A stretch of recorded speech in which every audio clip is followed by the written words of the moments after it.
and in some cases, their own reluctance to take on the challenges that needed to be taken on to address the change. Our performance during this peak period is a result of extreme change in the dynamics of our market, meaning packages, significant increase in package volume, which from a cubic movement standpoint, which is how we go about delivering our service. A tractor trailer of mail would hold 500,000 pieces. A tractor trailer of packages would hold 5,000 pieces. We do not have the ground transport or physical distribution capabilities, both from a space standpoint or equipment standpoint, to handle this. And there have been extreme delays throughout the whole system, starting from the peak period. Now, also, we have had historically, I've had significant turnover in the pre-career aspects of our workforce. This year, we hired 200,000 people and didn't move the top line number of 650,000 employees an inch. Right, many of the career employees who have leave and were in fact had to deal with the growing reach of the pandemic as we moved from March of last year into the end of this year. It spread more around the country, and we had tremendous more employee availability problems and absenteeism, which was filled by temporary hires. These were almost got to a point where there were day workers asked to operate our machinery in our plants, and they walk in our plants and they see the type of environment that they need to work in, and many just turned around and went home. We had pockets like in Chicago, Detroit, Philadelphia. We have 750 routes. We only had 400 carriers to go out on a day. The pandemic, the Postal Service experienced the pandemic like everyone else. And the final thing is, if we got mail and packages for the most part throughout the nation to our delivery units, we delivered over 98% of the time, over 97% of the time. And that's the strength of the organization. And that's part of why I'm optimistic about how we go about fixing it. But we had days where I delivered 40 million packages in one day, and the next day could only do 30, yet we had 150 million packages in the system because we could not get it to the delivery units. They were caught up in plants, they were caught up in trucks, they were caught up on terminal handling processes with airports and so forth. And with those packages goes mail. And we threw everything we had at it, and it just wasn't enough. System was. No, and I appreciate that. I'm gonna abide by my own rules and move on. And next questions will be by the ranking member, Mr. Womack. All right, so mail volume down 42%, package volume up 120%. You've already spoken to how that's impacted your organization. So, I mean, those are numbers that speak for themselves. So my question is, what is it? And maybe I'm asking you to kind of give us a glimpse into your 10-year plan. What is it that we need to do in order, because, you know, coronavirus has caused a lot of people to shop online. I get that. I'm an ex-mayor, so I mean, I know the shopping habits of people. And that being the case, I think we've trained people now to shop more online. I am not optimistic that the traffic at the malls at once upon a time, you know, was pretty robust, is ever going to get back to that number, because people now are comfortable shopping in pajamas by logging onto their computer. So what are you doing? What should we be doing in order to be able to adjust to this change in mail volume? Yeah, thank you for that. The first thing I would say, sir, is that while everybody recognizes the decline in mail volume, and that has been happening over the last 10 years, over 40%, and is projected to continue to decline another 35 to 40% over the next 10 years. We have not adjusted adequately enough for that change in our operating structure. We still have many mail sortation machines in our plants. We have transportation that runs 30% utilized to around the country to deliver mail. So we have to recognize that and make the changes that are necessary to address that. The second thing is the package volume, which is tremendous more cubic volume that is moving around the country. And as you note, the projections are anywhere from over the next 10 years, 6 years to 7 years, could double. We see consumers ordering smaller things online, getting more into consumables and so forth. And this is where I am optimistic about how we move forward. Our carriers reach, even during the pandemic, 161 million addresses every single day. And we do that at a 98+% hit rate, which is an unbelievable accomplishment and the strength of the organization. And yet our package delivery volume we only deliver about 35% of the packages that are delivered in the country. We need to reorganize ourselves, which is part of what this plan will do to address the marketplace. But we also need to get better at operating our network as a whole. And this plan is about service excellence moving forward at affordable prices. As I said, I'm committed to maintaining 6- and 7-day-a-week delivery. It's about investing in the organization. Our plan will have some big numbers investing into the organization and workforce, approaching $40 billion. It's spurring innovation for growth, which prior to the pandemic, we were losing ground on the package market. And it's about following the law and becoming self-sustaining. And some of that requires legislation that the Chairwoman Maloney is working on her bill to integrate Medicare, which is something that is an unfair burden on the organization, and we would look for everyone's support on that. So I'm optimistic. All right, I want to move to the second part of my question, and I call it price to delivery model. Is our price to delivery model right? Is it up to date? Is it sustainable? Or and maybe I'm not using the right term, but I call it price to delivery because there's a certain amount of costs that go into getting a package or a letter wherever from point A to point B. So speak to that for me.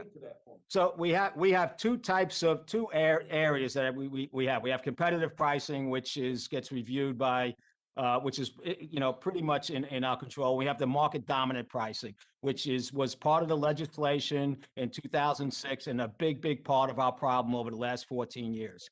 Right, this was an experiment which really we were frozen in a business model, pricing and volume relationship and cost relationships that were established in 2006.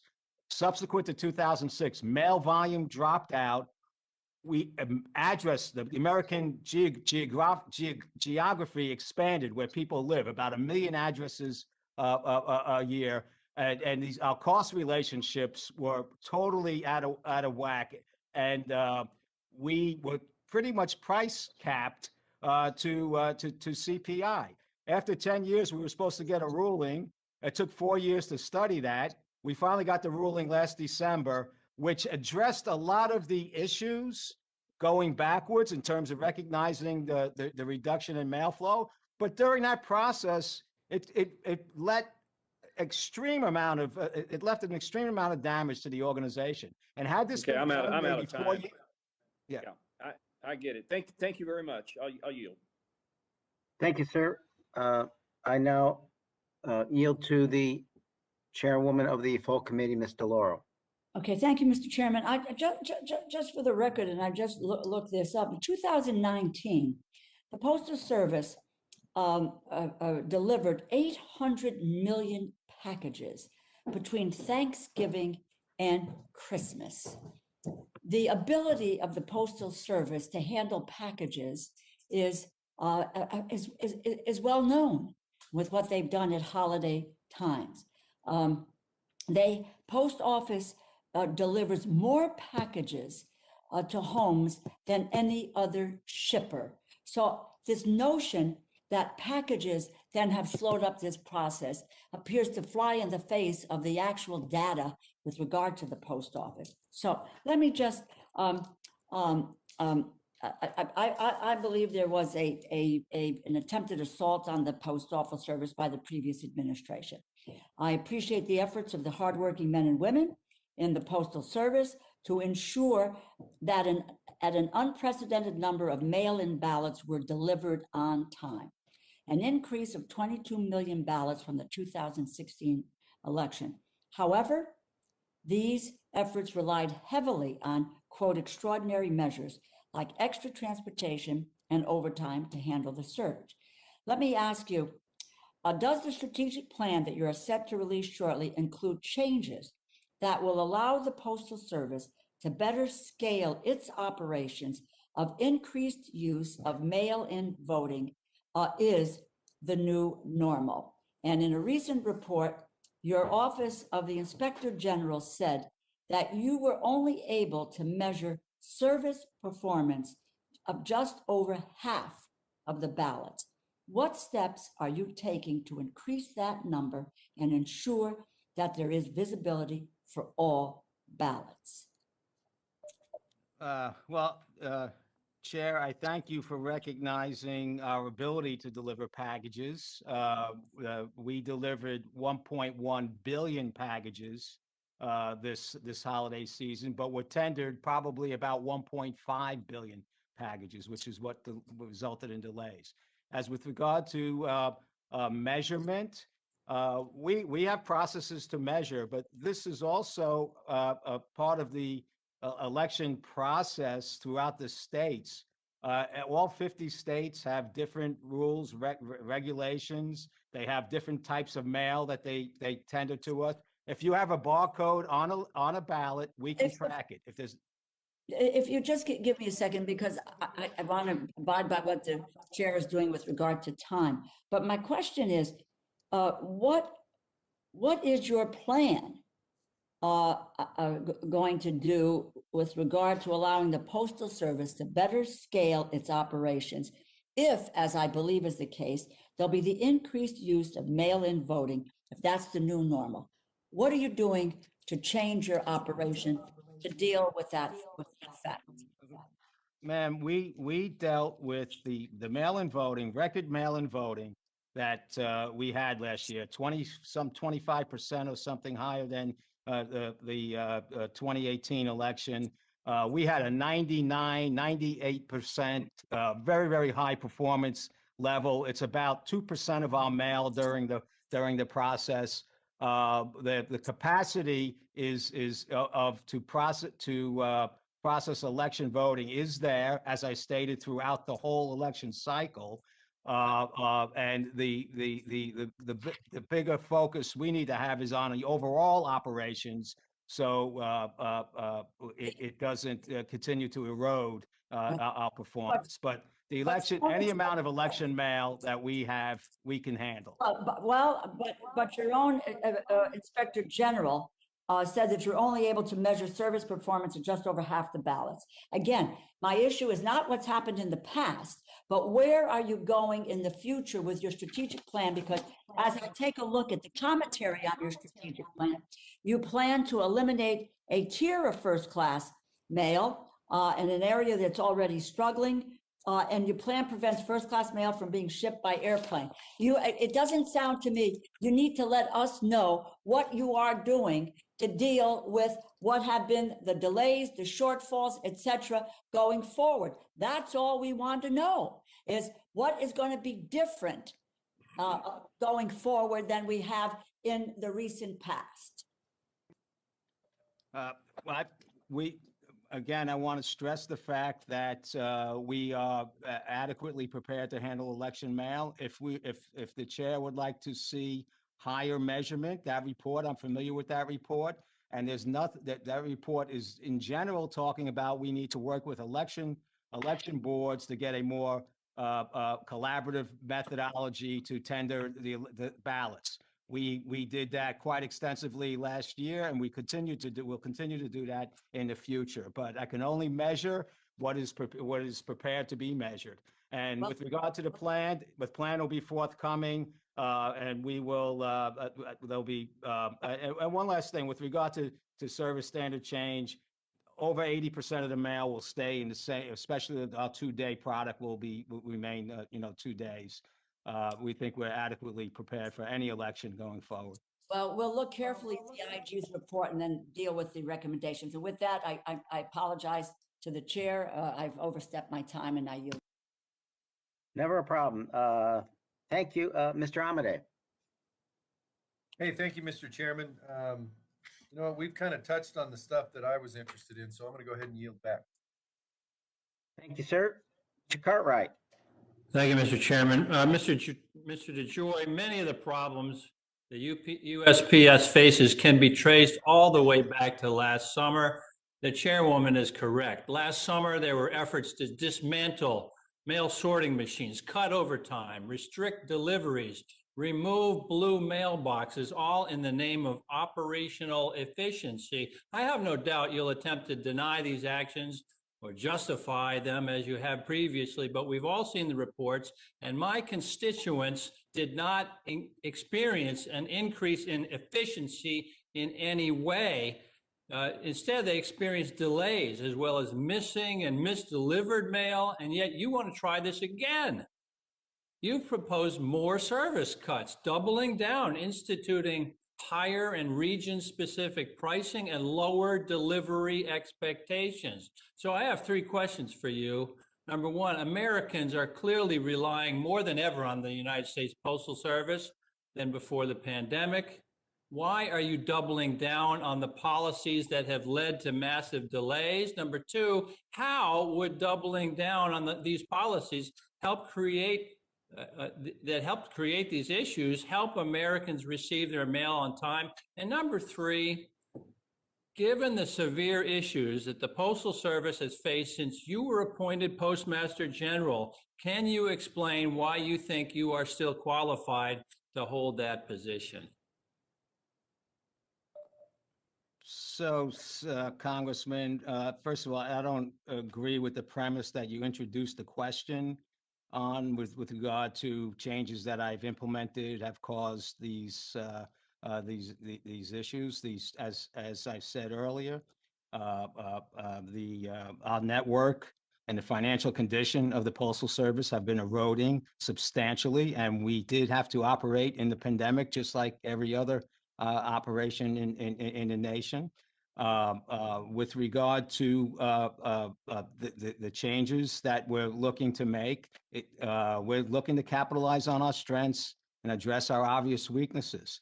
And this plan, the changes that we'll make are about service excellence and affordable prices. It's about maintaining 6- and 7-day-a-week delivery. It's about investing in the organization and spurring on innovation to grow, and importantly, which this Congress continuously fails to recognize, part of the law is to be self-sustaining, and that is what this board and this management team is trying to address. We suffered almost $10 billion of losses last year. We suffered almost $80 billion of losses over the last 7 years. If I paid all my bills, I'd be out of money tomorrow, and I'm trying to take this board and myself and this management team, we're trying to take seriously the issues that face us, is that we're in a broken business model and changes need to happen. When we roll out our plan, I think any reasonable person will understand the challenges that we face, but they will also see the optimism of the plan. And why should I stay? Because I'm committed to seeing this change. I have the expertise to do so, and I have the tenacity and the stamina to undergo this type of questioning. Well, Mr. DeJoy, on December 21st, 2020, I wrote you a letter asking how you plan to improve delivery standards given the many concerns that the people in my district in northeastern Pennsylvania have shared with me about their mail service. I received your response, which stated you were doing everything you could to provide timely and efficient service. That was December. Christmas is over. The election is over. It's now March, and things are simply not getting better in northeastern Pennsylvania. What is it that has caused these delays to continue well into March? What is the USPS doing to ensure these delays are resolved as soon as possible? And specifically, how are you dealing with staff shortages to ensure there are enough workers to do the work that is necessary? Fair question. Throughout the country, in different, especially in urban areas, we have had absentee issues with regard to carriers. But for the most part, throughout the nation, if mail and packages got to our carriers, we delivered at over 98% of the time. We have had we have hired over 200,000 people in less than a year trying to fill positions. We have converted 10,000 people in December. We have not converted people in many, many, many years. So we're very committed to try and stabilize the workforce. It's my number one thing I'm focusing on. I've been working with our union leadership on this to change the trajectory of our turnover in that area. But the rest of the problem, sir, is not at the delivery units. It's in our network. We have standards that require flying planes. We don't own any planes. We overwhelmed all the aircraft that we could have. We were significantly short on aircraft to move volume around. Our trucking network is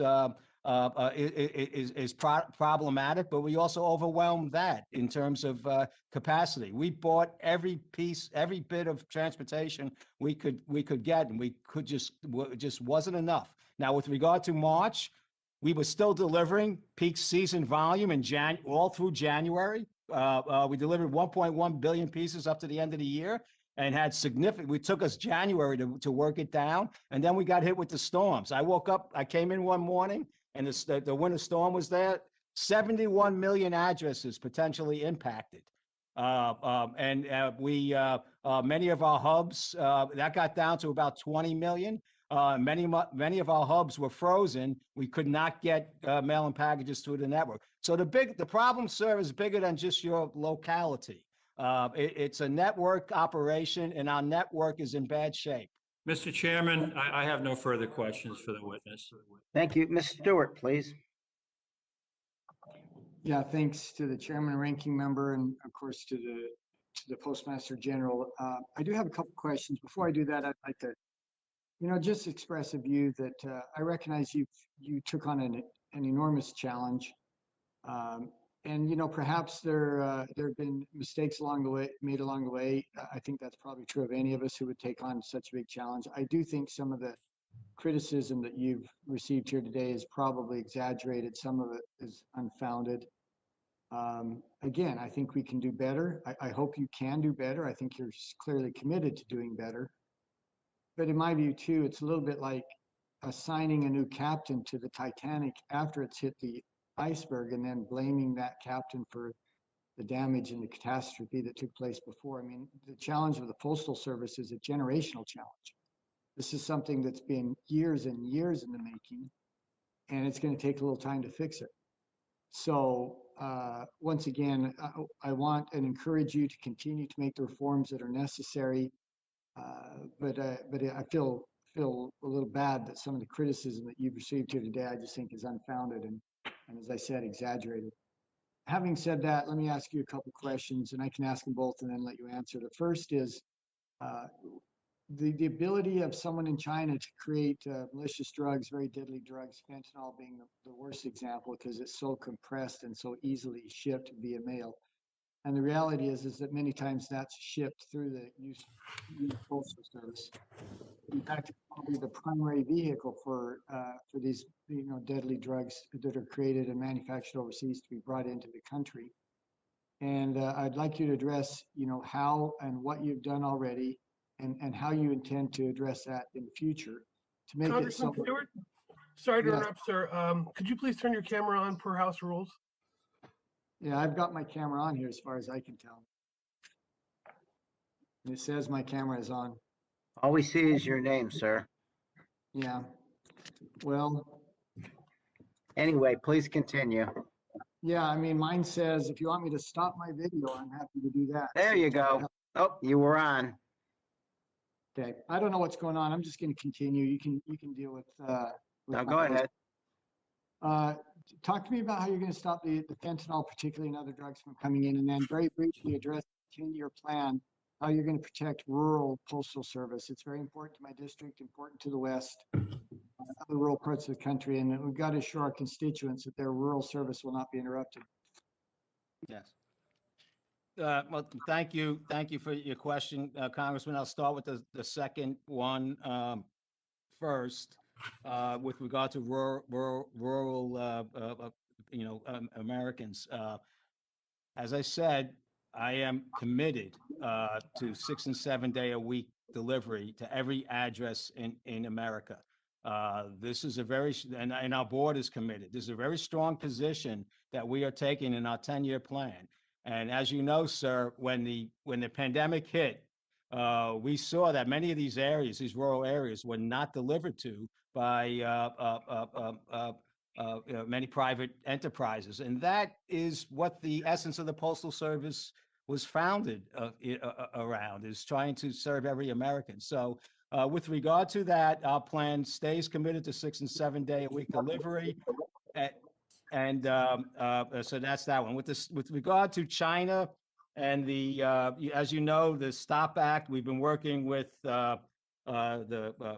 Senator Portman, the CBP, the State Department, everybody on the STOP Act, and have been monitoring the traffic coming in. Our inspection service is very, very involved in monitoring traffic coming in from overseas. And quite frankly, it really has come down from China. I don't know I don't remember all the specific numbers. I get briefings every month.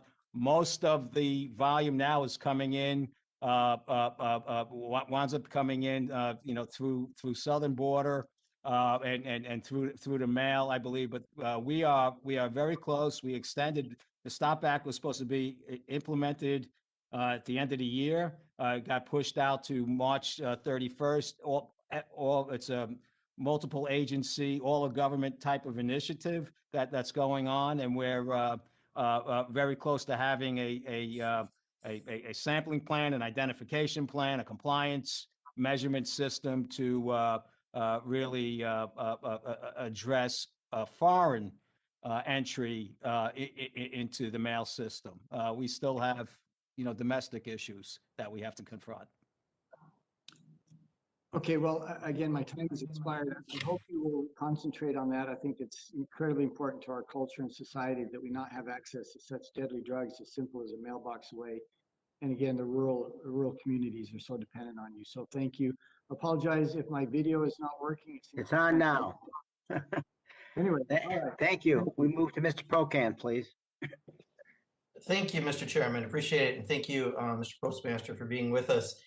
Mr. Postmaster, what was your first day on the job? What was that date? July 15th or 16th. Okay, so you got about 9 months under your belt. Yes, sir. What grade on a scale of A to F would you give your performance as of 9 months? I don't give grades. I just work. Just go ahead and try. I mean, what do you think? I don't want to. I don't want to. Excellent job. Why don't you give me a grade? Well, I'm going to ask you, what grade are you? Excellent. I'm not going to give myself a grade. Are you satisfactory?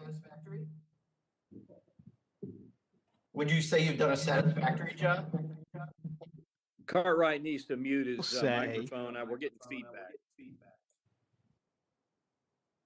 Mr. Postmaster General? I'm sorry, I didn't hear the question when he. I was just trying to ask what grade on an A to F you would assess the performance you've done. What's the grade spectrum you want me to grade myself A to on? B, C, D, F. Okay. I would give myself an A for bringing strategy and the planning and effort to here. And as I did in my last testimony in Congress as the leader of the organization, I take responsibility for how we have delivered during this season, and I apologize to the American public. Sure. And but my apology was not just on behalf of this organization. My apology was on behalf of the regulatory boards that have overseen us and this Congress. Mr. Chairman, I'd just like to reclaim my time. So you're saying an A, that would be excellent. I'm looking at the Inspector General report about your performance. They said that you communicated primarily orally, which resulted in confusion and inconsistent application of operational changes. They said you implemented changes without completing a study or analysis of the impact of changes. They looked at performance of first class postage delivered, went down to below 80%.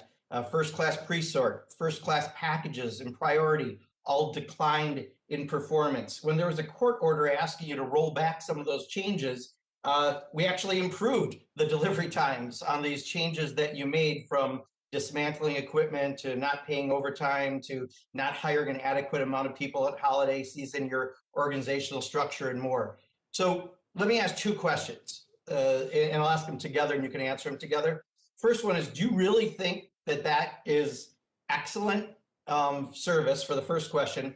And the second question is, let me ask you specifically about my state of Wisconsin, because unfortunately my numbers were worse than the national numbers. So in Wisconsin, our first class mail delivery dropped to a low of 63.69% the week of December 19th. And outside of some challenges from the holidays, the week of September 19th, it was 77%, while the national rate was at 84%. So first question is, do you think you deserve an excellent grade? Second, are there specific problems that are causing delays in Wisconsin, and what are you doing to address those? So I'll take the second one. There are specific things that are affecting mail being delivered in Wisconsin and mail being delivered around the rest of the nation. I can't get the mail there. All right. I have more mail than I have ability to transport it throughout the nation. I have more mail and packages than I have ability to process in our plants. And as we were coming off that big peak volume, we ran into, we had a storm. So that is the majority of the. So if I can just interrupt for a second, Mr. Postmaster General. So we do get storms in Wisconsin. We've had them since I had hair. I have a similar haircut, so I think you know what I'm talking about timeline wise. It's been a while, but so therefore this situation is new to you about having a bad mail service in Wisconsin? No, it is new, the bad service. Snow isn't new in Wisconsin, but under your leadership, bad performance has been unfortunately increased in Wisconsin, and I'm trying to get that. I know that you've taken, and some of this happened prior to you, taking some of the sorting and processing outside of various parts of the state, but it was pretty clear that our rates are pretty awful. So you're excellent, your grade A service. Why is it having such a bad impact to Wisconsin? Well, I think, well, first of all, I disagree with how you interpreted the OIG's report and what the OIG's report says. Okay, because many of these things with removing collection boxes, removing sorting machines, which were 30% underutilized. Even the collection boxes that were moved, there are regional and local practices that enable those things to happen. Been going on for many, many years before I got here. And it was incorrectly associated with my directive and had no impact on mail delivery. So we're focused on the wrong things. Yes. The thing that I did do, sir, was try and get the trucks to run on time. We had a COO, 7 area VPs. They put together a plan to try and run the trucks on time. It failed. We eventually recovered after 2 or 3 weeks. It had nothing to do with federal orders, judge orders, and so forth. So you're putting together a whole bunch of activity, which the Postal Service does endeavor in. We have 650,000 people and deliver to 161 million addresses a day, and you're conflating a lot of things, sir, to come to my grade. So I want to stay with my position. And I appreciate that. Let me move on to Mr. Joyce, please.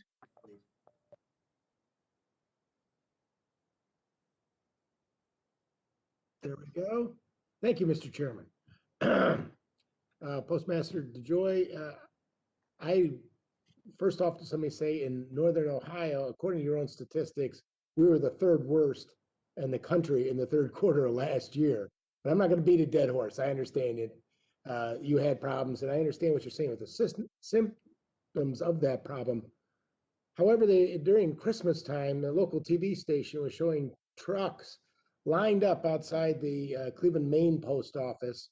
And then internally, there were mail stacked on top of each other in a problem with workers or whatever, and people were receiving those delays.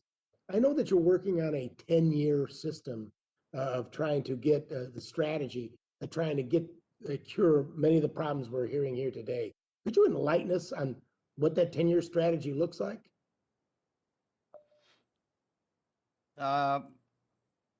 The plan, I can. The plan focuses on service reliability at affordable prices, and it maintains 6 and 7 day a week delivery. As we back up from that, we have had significant issues in the alignment of our network. Most of our network is built out to service mail, and we have a increasing package business, and a package business that we know will continue to grow. And the American people have shown through the pandemic that they like to use the United States Postal Service for package delivery. So we have a significant alignment to make in how we run our network, because and I'm optimistic it's doable, but we have to make change. If we don't make change, this will continue. The pandemic and the service impacts that we had over the last several months are a view of what's to come if we don't make change. We could be running trucks around the country with 10 pieces of mail on it, and continue to have package business erode as it was doing before the pandemic. So we need to make some big changes. It involves investment in new larger facilities, new equipment, new package sortation equipment. It does involve a service standard change. So the service standards that we have now have not been met in the last 7 or 8 years. They're not achievable in the current environment. We cannot go to California from New York in 3 days without going on planes, and we don't own planes. Fair enough. I get those logistic problems, but if I'm not mistaken, part of your business model with these packages has been the last leg, if you will, and working those packages into the rural areas where it's not cost efficient for UPS or FedEx or the Amazon or other delivery services to go. What's your plan for the rural, if you're trying to condense the system, what's your plan for those rural areas in your 10-year strategy? So I am very, very committed, sir, to the rural areas. And the plan that you're talking about with regards density, that the private carriers were going after dense areas and packages and leaving the Postal Service to do rural. And that's where I get back to the sample that we're only doing 35% of the deliveries in the nation. Our plan is about growing in that business, and the rural areas will be. This board, myself, and this management team are very, very committed to keeping our service, to rural America. And when we roll out the plan, you will see that a big part of this is to attain financial sustainability and have revenue growth to help offset. To become self-sustaining, which is part of the mission. There's 2 things in the legislation that we have: be self-sustaining and deliver 6 days a week. And we're going to continue to do that. And we think that those are very those are things to be proud of as an organization, and they're achievable. But we need to make other change. We cannot stay where we are right now. Thank you, Mr. Chairman. I'll yield back at this time. Thank you. Ms. Lawrence, please.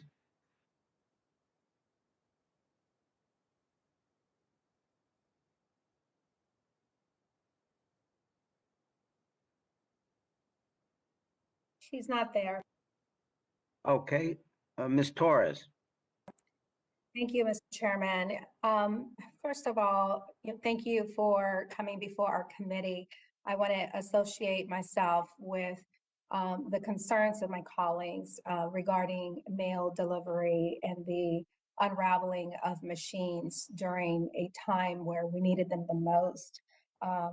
Even though you say that 30% they were not being utilized at 30% of the time.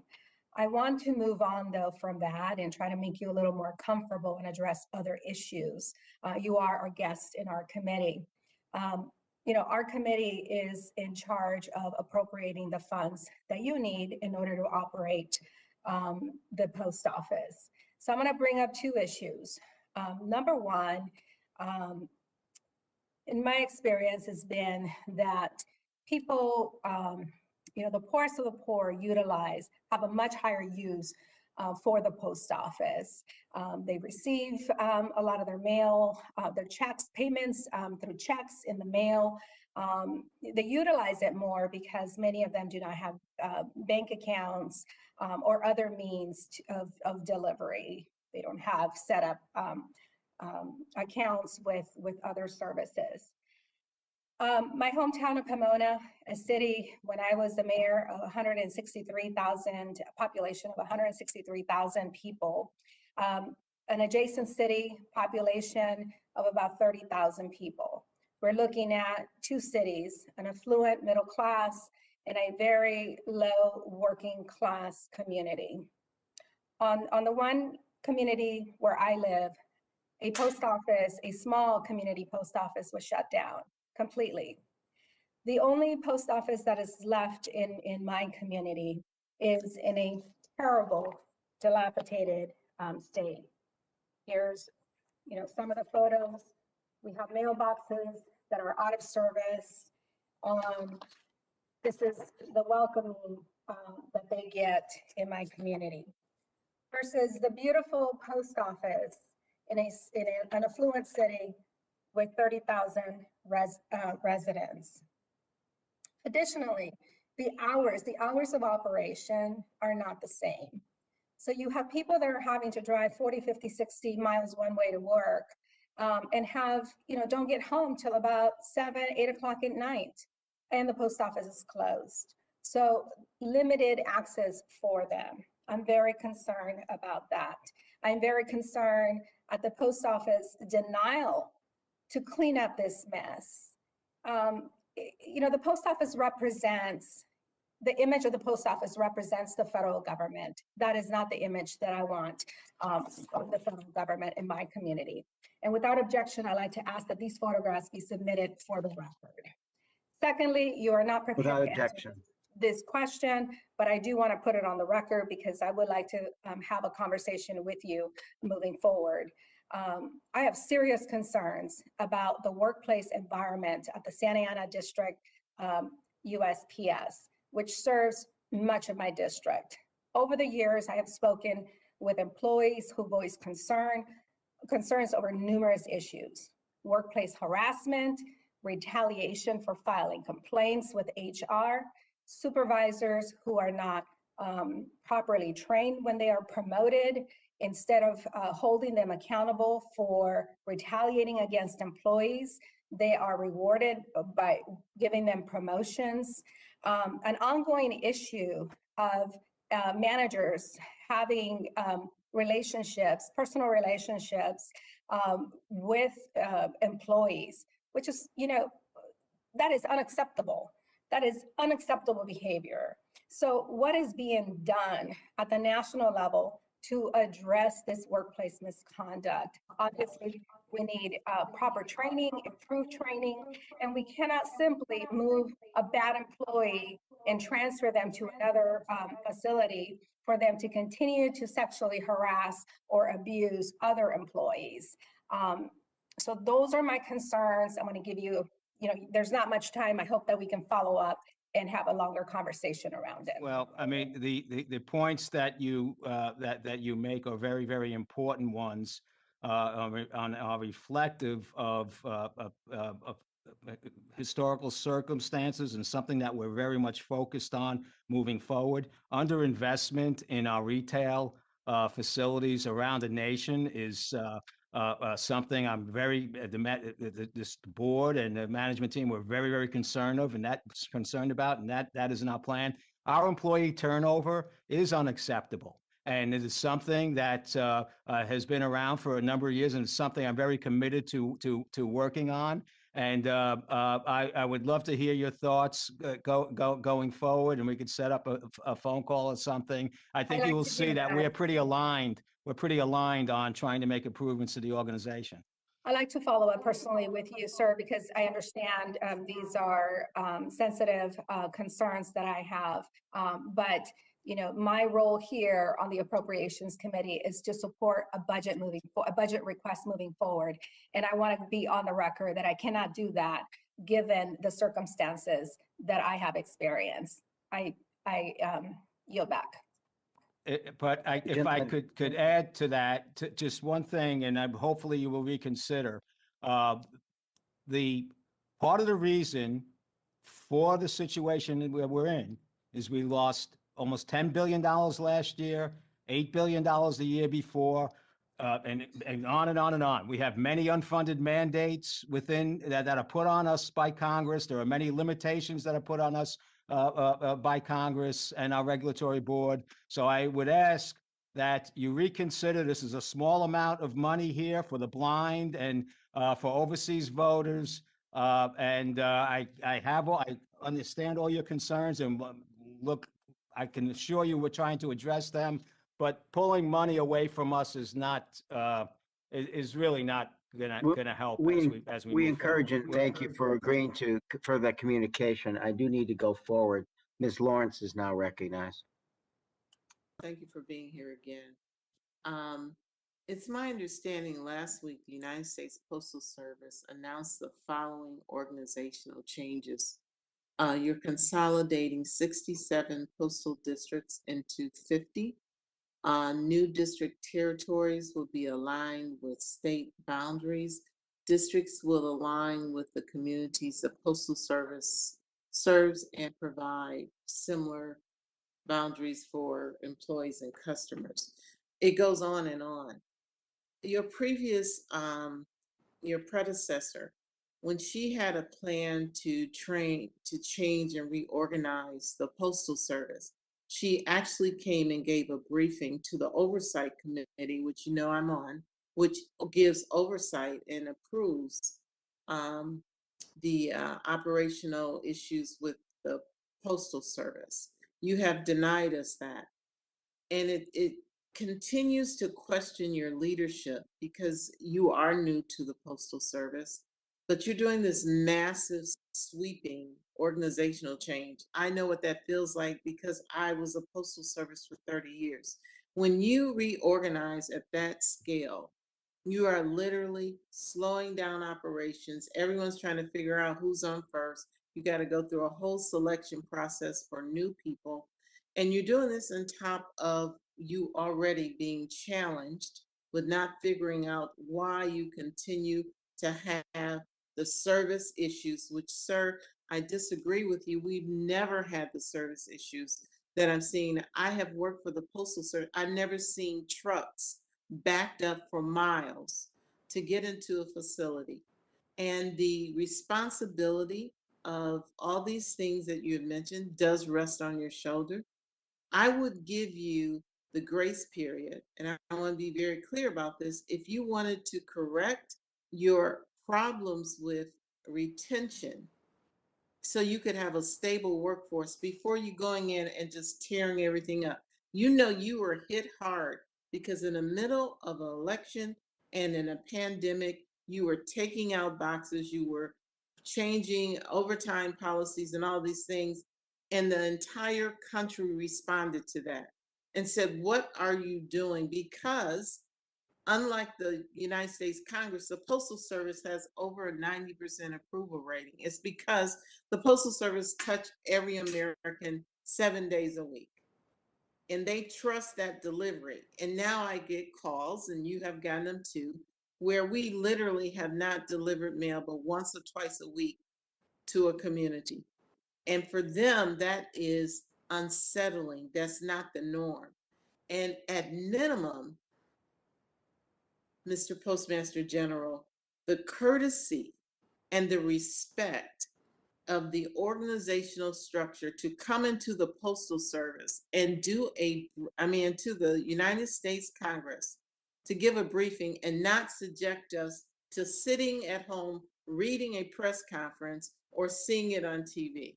Because right now we're all talking to you about our challenges in our community and in this country. And all you have, I have a plan. No one here knows what it is.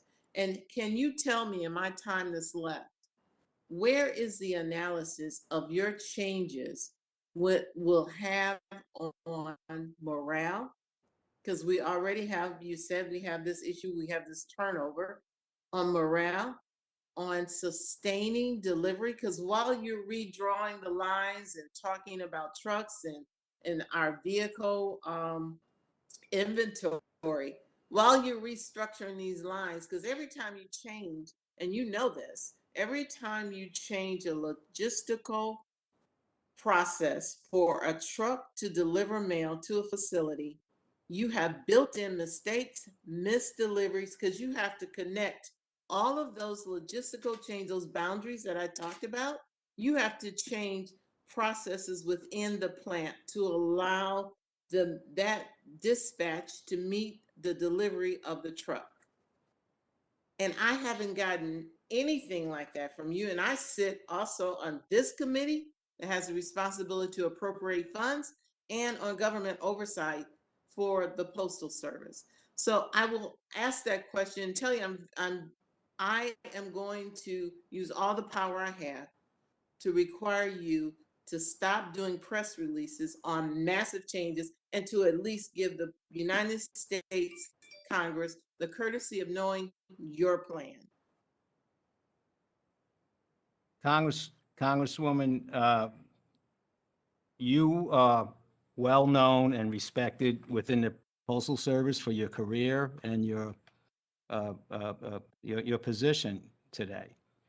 But honestly, the Postal Service of today and the condition we are in is not the Postal Service of 2008 when you retired.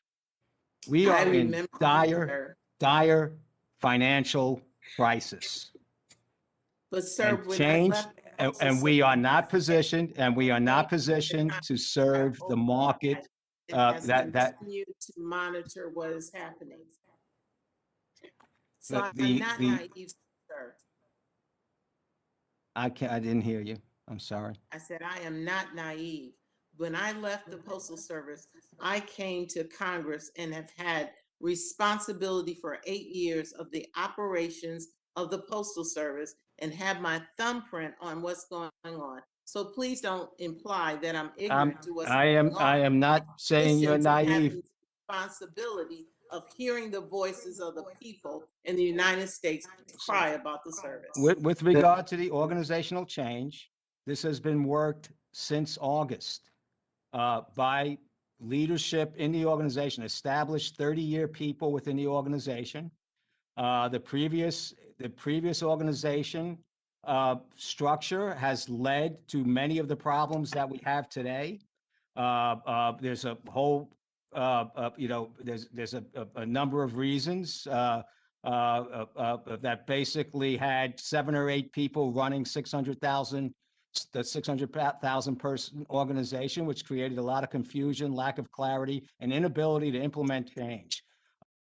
A number of reasons that basically had 7 or 8 people running the 600,000 person organization, which created a lot of confusion, lack of clarity, and inability to implement change. This has all been worked on through many people throughout the organization, has been planned, and we did the proper notice that we were supposed to do, to the Congress. But the point I'm making with 2008 is we don't have another 10 years ahead of us if we don't get moving on change. And that is Mr. what Postmaster, I'm sorry, and I know that I'm sorry. I just have to make sure as we try to get to a mini second round. So I need to move on to Ms. Kirkpatrick. Thank you, Mr. Chairman. Thank you for having this hearing. Excuse me. And thank you, Mr. DeJoy, for being here and helping us out with the committee. As you may know, I represent Southern Arizona, including parts of Tucson. So back in 2011, the Postal Service moved to consolidate the Cherry Bell Processing Center in Tucson and targeted it for permanent closure. Fortunately, this closure did not come to fruition, thanks to a coordinated effort in Tucson and throughout the state to demonstrate Cherry Bell's value. That said, the facility lost its postmark in 2013 and has been threatened with further consolidation ever since. Further, the U.S. Postal Service has chosen to ship postage from Tucson to Phoenix for processing, and then it goes back to Tucson. So this means the whole state relies on the processing in Phoenix, which has led to problems that were exacerbated by the pandemic. These problems will only get worse as the population in Tucson and throughout Arizona continues to grow at a rapid pace. In my view, it is no longer feasible to forego a processing operation in Tucson itself. So last week, I joined with Senator Sinema and other members of our delegation to send you a letter that goes into greater detail on this issue. The letter requests that you move to reserve the partial consolidation of Cherry Bell in Tucson in light of the problems we identified in our letter. So I have three questions, Mr. Chairman. My first question is, will you commit to refraining from further consolidations at Cherry Bell and give serious consideration to reversing the consolidation that has already occurred? Congresswoman, no, I will not commit to anything, but we are very, very engaged in evaluating, growing and future conditions of population around and how we service that population. And while, as you said, Arizona is a growing state, we plan to get on that. We plan to have all our service as we design it to be at 95%, and will appropriately position facilities, transportation, and resources to get to that level. With regard to the specific site and where it is right now and what happened in 2011, I would need to get back to you on that. But I mean, the big thing to take away from this, if there are people in need, we're going to reach them at a high performance level, and we need to, but we do need to recast that expectation of what it is that we're able to do, because we're losing a lot of money. Thank you for your answer. I appreciate that. I appreciate the budgetary concerns that you have. My second question is, and you partially answered this, will you commit to taking in population growth when you're considering further consolidation or closures? Absolutely. We love population growth. We know we have to go where there's people, and that's a big part of how we plan to grow. In his plan, I will say, in his plan has some $20 billion of growth in it, and it's dealing with the changing economy and reaching out to where the people are with the appropriate services and a reliable and a reliable time frame. So I suspect, based on what I hear and know, that Arizona's going to be in good shape going forward. Yeah, well, good. And part of my district is rural, and I represent lots of veterans who live in rural Arizona, and they rely on the Postal Service to get their medications. Many of them live in areas where there's no community health center, no doctor, and you've just done a really good job for our veterans. And I want to want to applaud you with that. So, my third question is, do you think it's efficient to ship Tucson's postage up to Phoenix for processing and then ship it back to Tucson for distribution? So it may be when we're done with our analytics. It depends on, the density of mail, the traffic flows that we have. But the key thing that we want to be committed to is, what is our service standard, and are we making it at 95% of the time? And from that, and as I said earlier, if we get mail and packages to our carriers, to our delivery units, it's going to get there 98% of the time. It's getting there. And the problem and the cost of our the cost of our network, I mean, that's costly to do that, but that's legislated and that's something we're committed to. The cost of moving mail and packages around and not having the right equipment and network and running underutilized is what drives our costs. So it may be that that's the solution for getting the 2-day, mail there. But as you begin to grow, as the communities begin to grow, we change. And that's a key thing. We have failed to evolve over the last 10 years in terms of our strategy. If we did incremental things every year as this was happening, more incremental, we'd be in a better shape, and it wouldn't have to be where we're at right now. And I thank you. I'm sorry. Thank you, Ms. Postmaster. We're going to try to do a third round. And to my colleagues, please try to stick to a 3-minute question period, if you could, please, so we can get as many people to be able to ask questions as possible. Ms. Postmaster, very quickly, there's been much talk about your new fleet and the fact that such a small percentage of it is an electric fleet. And I know that there's limitations, as you've described, in terms of the infrastructure to have the charging and so forth. But it seems that we've tied our hands to, if we purchase a fleet that's really meant for the last 100 years, right? And by the time this fleet will have served its purpose, very few cars will be operating in the same manner. And at the same time, here we are as a Congress talking about an infrastructure package. It would seem that before you go forward and lock things into a plan that's hard to change, you have the communication with us to talk about how to work together toward this end. And I know there's an issue between where these vehicles are built. That's not the question here. The question is moving forward. I'm very, very glad you asked me that question. I think there's a misunderstanding out there. In fact, I penned a letter to Congress to explain. We are very, very excited about having a full fleet, or to the greatest extent we can, electric fleet. And the decision but we're also facing, we have a 30-year-old fleet, and they're catching on fire. We need trucks. The 10% was getting us in a position to engage in electrification of our fleet.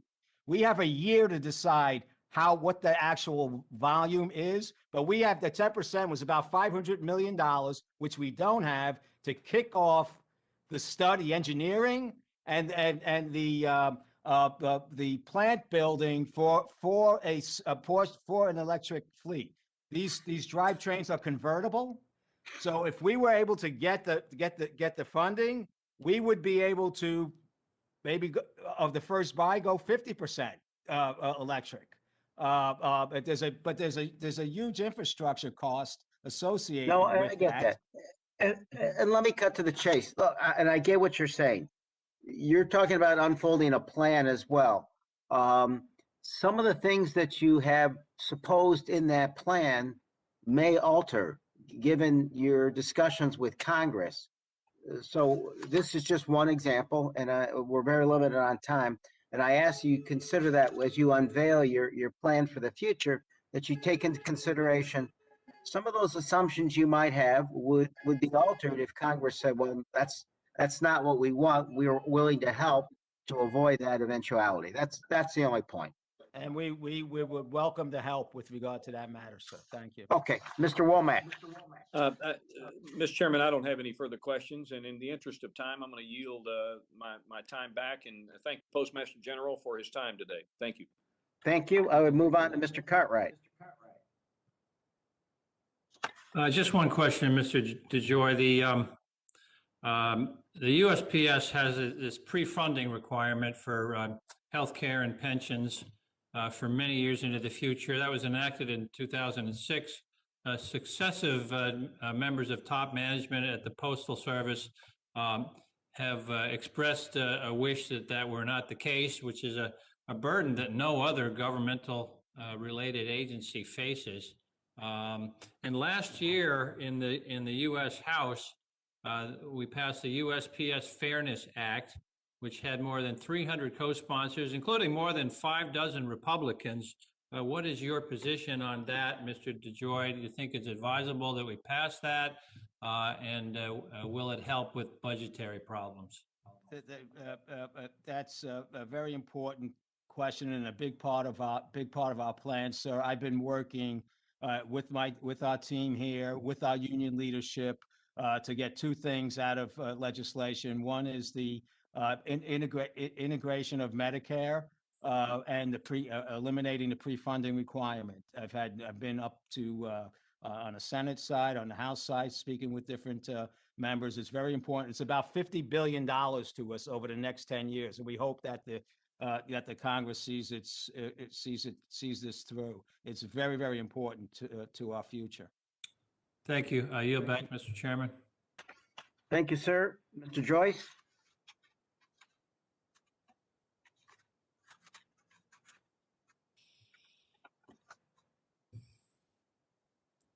He had any other questions? Okay. Mr. Pocan? Thank you, Mr. Chairman. Thank you, Mr. Postmaster General.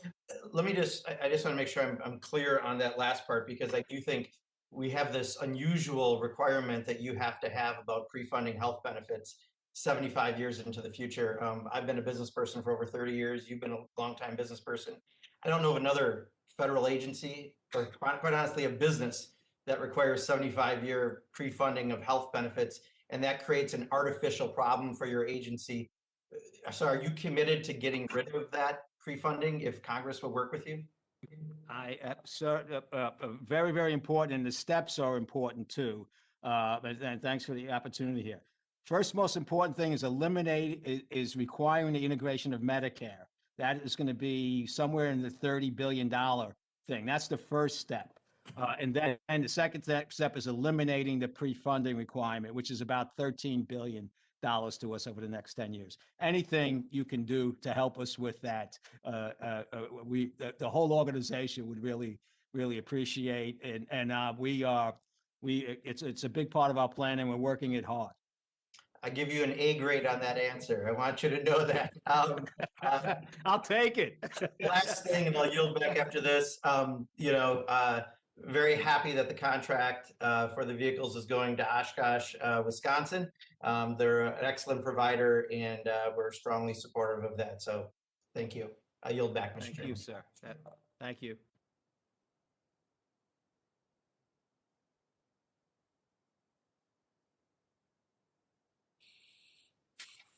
Mr. Pocan, are you through? Yeah, I yielded back, Mr. Chair. Oh, I'm sorry. It broke up for a second. Ms. Lawrence? Yes. You said something really important, Mr. DeJoy. You said that you wanted to work with the Postal Service when it came to legislation that will have an impact on your financial obligation when it comes to funding, pre-funding of Medicare, Medicaid for your employees. That is the point. If you don't walk away with anything else, and lately you've been pretty combative when you've come to these hearings, the one thing I want to stress to you is that you do need to work with Congress. The Postal Service is an independent agency, and I'm very much aware of that. But when you make independent decisions, and every member you talk to have had the discussion and calls to our office to tell us how they're not satisfied with the service. We and I have been working very hard to relieve you of that financial burden so the Postal Service can become stable. But if your position is that we have no value, you insult the fact that we're not sitting in the Postal Service. You've only been there for a few months.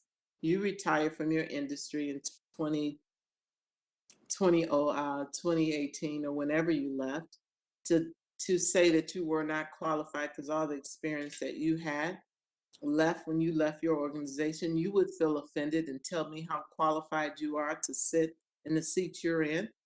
So I'm telling you that this has to be a partnership.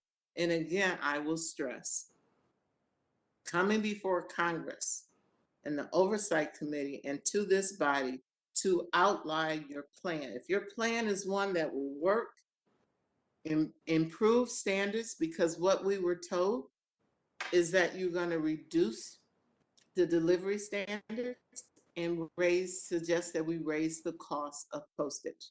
And that's not acceptable. But if there is a plan that supports modernization of the Postal Service, if it's a plan that's going to help us to keep a workforce, then we can work together. I don't want to be in this position again where we're going tit for tat and you seem annoyed and arrogant about answering the questions. We must work together because the Postal Service is bigger than you and I in the short period of time that you'll be serving in the 30 years that I put into it. And I pledge to you today that my objective, sir, is to make it where we have a Postal Service that works for the American citizens and one that we both can be proud of. And I'll yield back, sir. Thank you.